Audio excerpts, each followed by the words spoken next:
سلام بچه، خیلی خوش اومدیم به کانالم. کدزبیم رفتیم توی کاستوم علی سلمانی. متاسفانه اسکواد خودم نبود و من با 2 نفر دیگه یار رندوم رفتم که حتی یکی از یارامون هم لفت داد. یعنی در واقع 3 نفره داشتیم تو کاستوم پلی میدادیم و خب اون 2 نفر هر کدوم یه جایی بودن برای خودشون و من داشتم در واقع تکی پلی میدادم برای خودم و در نهایت هم البته خب زدنمون و مردیم. ولی خب خیلی خوب بود واقعا. کاستومش انقدر شلوغ بود که گوشیم دائم لگ بود.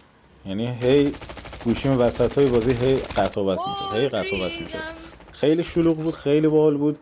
حالا ان باز دوباره اگه علی آقای عزیز کاستوم بذاره امشب دوباره میریم. ولی خب کلا کاستوم ها رو بچه‌ها چقدر خوبه که اگه بشه با اسکواد خودتون بریم بازی کنید که همه کاور هم دیگه باشن، همه پیش هم دیگه باشن.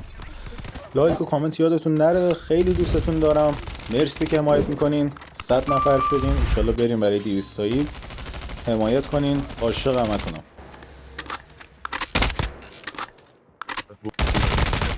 Yok değil.